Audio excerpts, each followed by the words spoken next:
Good evening, brothers and sisters. How are you doing? I'm hoping you're having a great day. Let me ask you a question. How far do you think one person, and I'm talking about Amalickiah, would go to become a king of a country? The answer may surprise you. This chapter, verse 47, is going to show how cunning a man who has a desire to do something will go. It doesn't matter who he attacks, how he does it, who he uses. He doesn't care about anyone but himself. And we'll show how evil Amalickiah actually is. Welcome to my channel. My name is Kevin, and I am an elder in Israel. And thank you for joining me today. We are in Alma chapter 47. And this is, I think, out of all the villains in the Book of Mormon, I'm going to call them villains because that's exactly what they are. If this was to be a TV show, Amalickiah would be probably the biggest human villain that's in the series. This guy knows no bounds when it comes to getting his way. This is a new level of selfishness.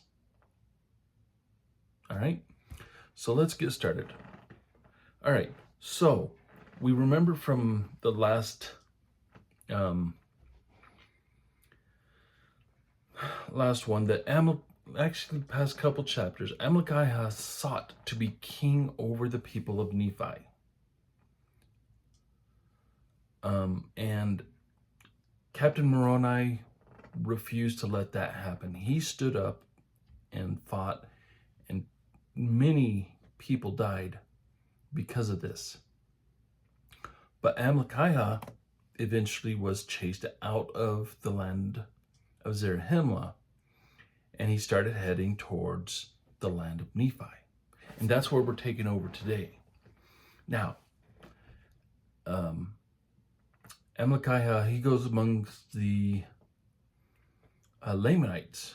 Now, the king of the Lamanites sent out a proclamation across the land because Amalickiah got him to want to attack the Nephites. Now, the king sent a proclamation telling people that they should gather themselves together to go to battle against the Nephites, despite that there was a covenant made between the last army that went against the Nephites in the land of Sidon, by the river Sidon, and the Lamanites that were allowed to leave. They laid down their weapons of war. They made a covenant of peace that they wouldn't come against them. Okay? Now, there came among the people. Now, they feared the king, but they didn't want to die. And it was a more part of them, according to this, the majority of them didn't want to do it. And so they wouldn't obey the king. Now, Amalickiah, he gets the king to give him command of the part of the army that was faithful to the king. And they would go forth and conscript or draft those that didn't want to join, force them to join. And that's what conscript actually means. It means to force someone to join. The same thing as a draft. You didn't get a choice, you just did it. Now, he took those who were faithful to the king, He got favor with the king.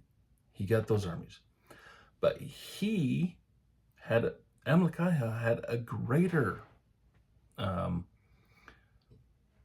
plan in mind. Now, I don't know how often he would stop and think his plan out. I feel like I'm being choked by my garments. Anyways, but his planning was so amazing. I mean, you got to give this man credit. He really thought through each and every point. I don't know how long, if he thought these one step at a time with his end goal, if he did for writers, we sit down, I have wrote many stories and stuff. We'd sit down and we'd plan out each event that would be taking place, which characters would be there, and all this stuff. I'm wondering how if he had a scroll, he would sit down and he'd write these things, and how he planned each step so beautifully. And I usually don't give credit to wicked people because they're evil and they don't deserve good credit, but this guy does. He is absolutely evil, but everything he does all the way through was perfectly planned and perfectly implemented. And he used people, he didn't care about anyone. Honestly, he just wanted what he wanted. So now he got the command of the army. Okay, those that were faithful to the king. Now his next step was to gain favor with those who were not obedient, those who fled. Now, they who didn't want to join went to a place called Oneida. Now, if you remember that name was mentioned earlier in Alma, where Alma and Amulek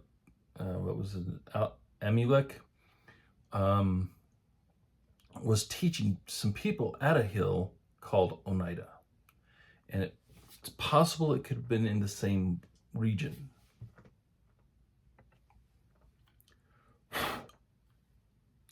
Now, this is where all the Lamanites had fled that didn't want to fight. And when they got there, and one thing I noticed interesting, at the end of verse 5, it says, "And supposing that they were coming to destroy them, therefore they fled to Oneida, to the place of arms." I find that little part right there, to the place of arms. It sticks out. Now, when they got there, they appointed a man to be their king. So they just literally separated themselves from the main body of the Lamanites. We don't know what the name of the people would have been, since it's not recorded, but they did appoint a king on them. Now, his name isn't recorded until later. Let's see, where is it?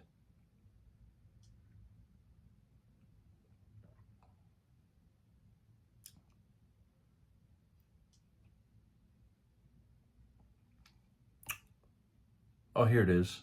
Down in verse 10, the name of the king, his name was Lehontai. I'm always interested in what names mean. It's always been a passion of mine.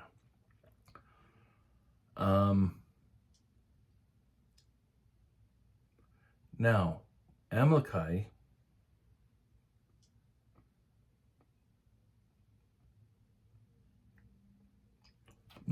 let's see, Amalickiah, he didn't want to give them battle. That was not his intention at all. Verse 8 gives his intention. It says, and it was not Amalickiah's intention to give them battle according to the commandments of the king, but it was his intention to gain favor with the armies of the Lamanites, that he might place himself at their head and dethrone the king and take possession of their kingdom. Well, I imagine that as they went up, before he did anything, he sat down and he tried to think of ways he could do this. And I think the way he thought of doing it was probably, honestly, the best way. So what he does is he sends a secret embassy. The rest of the army doesn't know this is happening. He sends a secret embassy, in verse 10, onto the mount called Antipas, where Lamanites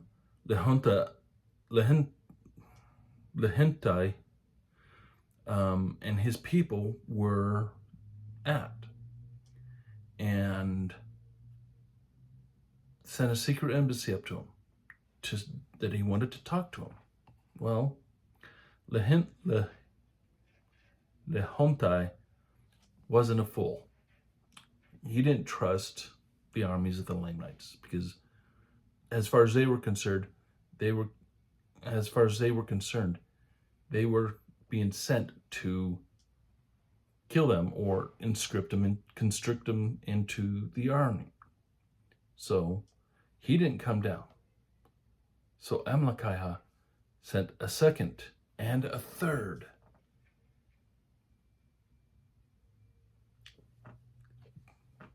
Lamanites wasn't having anything to do with it. He was like, no way am I going to trust this guy. He's out to get us. So Amalickiah decided, you know what? If he's not going to come here, I'm going to go up there. So he went up on the mountain near the Lamanites camp and sent a fourth time his message to Lamanites for him to come down. He said, tell you what, bring your guards with you. If you don't trust us, send your guards. No, he still didn't.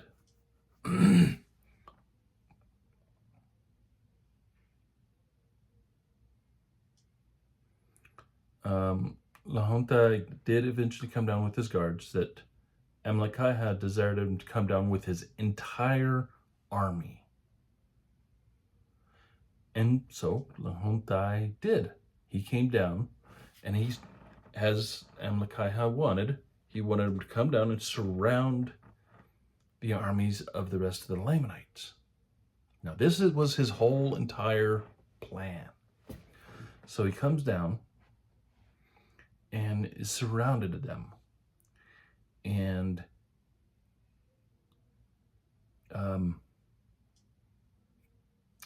he talked to Lamanites, and he said, he came down, and here in verse 13 it says, this is interesting how he does this. He said, the Amalickiah desired to come down with his army at the night, surround those men in the camp over whom the king had given command, and that he would deliver his army into the hands of Lamanites. But in agreement, he would make Amalickiah a second leader over the whole army. How genius is that? So he takes his army, intentionally has the enemy surround them, and then asks to be made second in command. I mean, seriously, this guy has a next gen level way of thinking. So Lamanites does that. He comes down and he surrounds them. Now, when the men wake up in the morning, they see they're surrounded, and what is it the men want? The men go to Amalickiah, who's with them, and pleads with them that they wouldn't fall to surrender to Lamanites, that they may not be destroyed. Surprise, surprise. Amalickiah's plan worked just so beautifully. He knew how to manipulate people. Now he has an even larger army. He's second in command. Now, his next stage is how to take control of this larger army.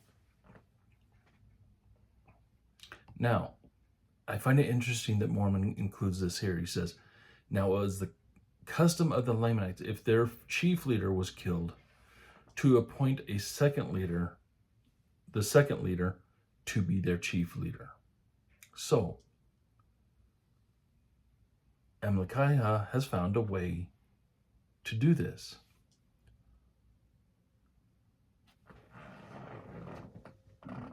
Excuse me.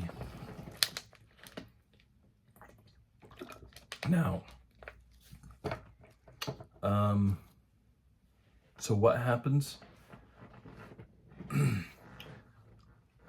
Amalickiah has one of his, let's see, where is it? Caused that one of his servants should go and poison the king by degrees. In other words, a little at a time. And this was done, and when the Lamanites had died, Amalickiah became the chief leader of these people.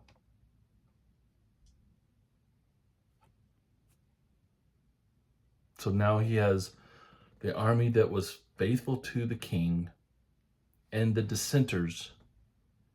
He has them as one army now. Now, comes the next stage. How is he going to take the army and without much bloodshed, how is he going to dethrone the king of all the Lamanites? That's going to be an interesting challenge, because it's going to take much subterfuge, I think is the word I'm looking for, to really do that. So I'm sure he has been slowly thinking this through, because I don't see how it could be done. Thought, okay, I'm going to do this, this, and this, and this, all in one sitting.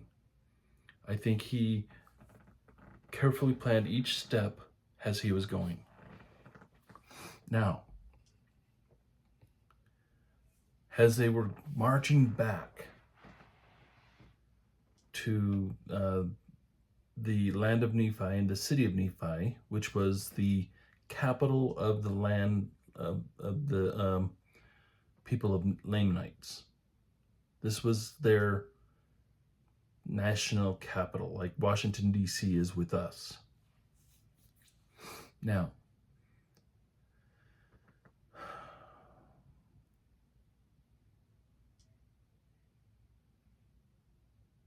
and the king, now, as they were approaching the city, the king sees it.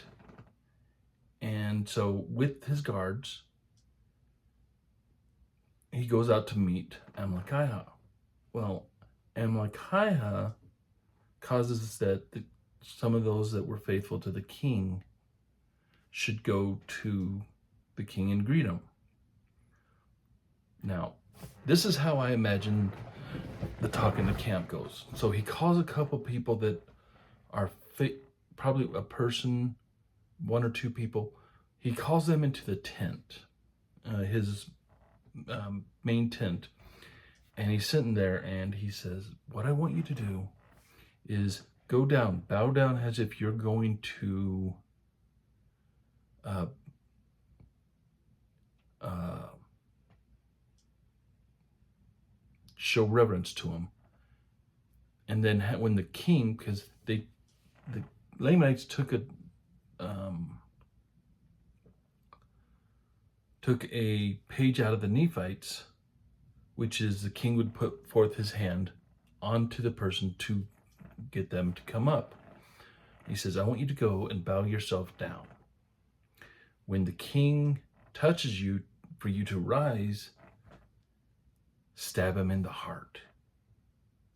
And then the rest of us will come in and sweep. And if you do this, I'll give you gold, or probably promise them something in order for them to do that. So the guy's like, okay, he's being used. He doesn't know it, but he's being used for a greater purpose. Now, so the servant goes, and as it reads in here in verse 22, he says, he causes that his servant should go forth to meet the king. And they went and bowed themselves before the king, as if to reverence him. And it came to pass that the king put forth his hand to raise them, as was the custom of the Lamanites, as a token of peace, which custom they had taken from the Nephites. And it came to pass that when he had raised the first from the ground, he stabbed the king in the heart, and he fell to the earth. Now, the servants of the king, seen doing this, had fled. They started running away. And the servants of Amalickiah raised a cry. I mean, this was probably all in the planning. And they said, behold, the servant of the king have stabbed him to the heart, and he had fallen the king has fallen. And they fled, and behold, come and see this. It came to pass that Amalickiah commanded the army that they should march forth and see what happened to the king. So they were probably a great distance off, probably like a mile or two off. And when they saw the king lying in his blood, Amalickiah pretended to be angry.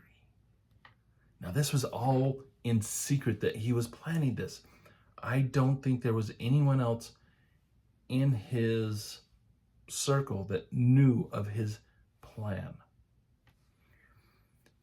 And Amalickiah acts like he's angry. And he says, whoever loved the king, let him go forth and pursue his servants, that they may be slain. And it came to pass that a large portion of the army started chasing after these servants. Now, these servants didn't have any idea that this was going to happen. So when they saw this massive army chasing after them, yeah, they got scared and they ran. And where did they run to? They came over to the land of Zarahemla and joined the people of Ammon. They weren't having anything to do with it anymore. And now, after the army that pursued them returned,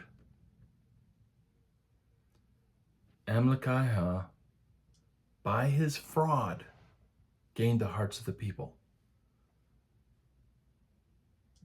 Everyone loved Amalickiah because he went after the person who had killed the king.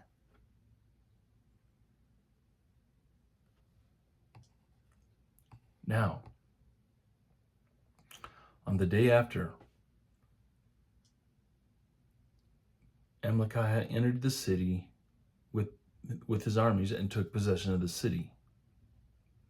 Now, the queen, the king's wife, when she heard that her husband had died, and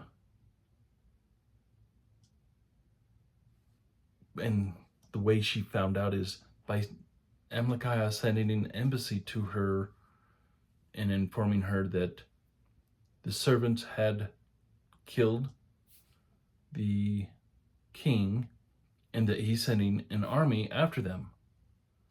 And then he tells them that unfortunately they had escaped. Now,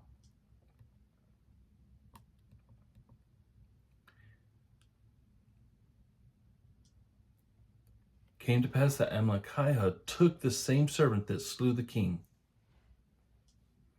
and all those who were with him and went to the king. And they all testified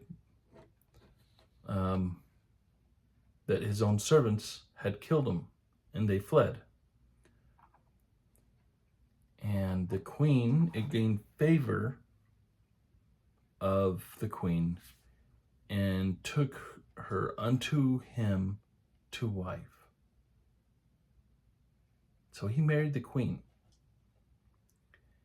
And there he became king of all those that were in the land of the Lamanites, which consisted of the Lamanites, the Lemuelites, the Ishmaelites, and all the dissenters of the Nephites, even from the reign of Nephite. Now, this is what I found shocking.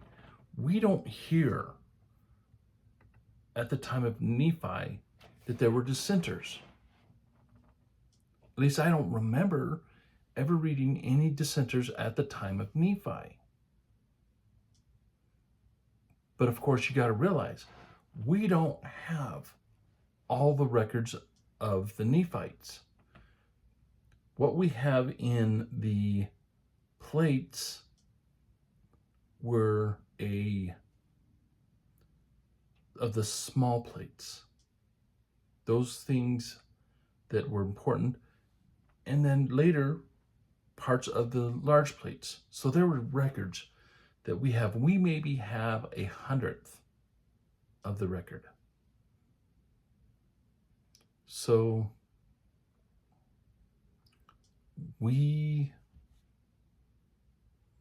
it'd be nice if we could get more records of the Nephites.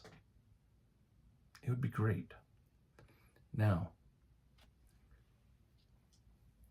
the dissenters, these are the people who lived among the Nephites, were Nephites, had the same information, were instructed of all the things of God,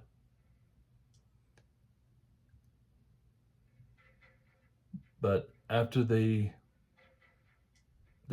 dissension, they became more hard. As it says here in verse 36, they became more hardened and impenitent and more wild and wicked and ferocious than the Lamanites, drinking in with the traditions of the Lamanites, giving way to indulgence and all manner of lasciviousness, yea, entirely forgetting the Lord their God. Now we see how cunning of a person Amalickiah truly is. Do we think he's done with his planning? No, we got more to go. But that is the end of of chapter 47 of the book of Alma. And I thank you, brothers and sisters, for joining me. I thank you for all the subscribers and the comments. I appreciate everyone. I hope that you guys have a great weekend. Enjoy your Sabbath day tomorrow. And we will see you on Monday for another scripture of the day. Enjoy yourselves, and we'll talk to you again later. Remember, I love you guys, and I do pray for you.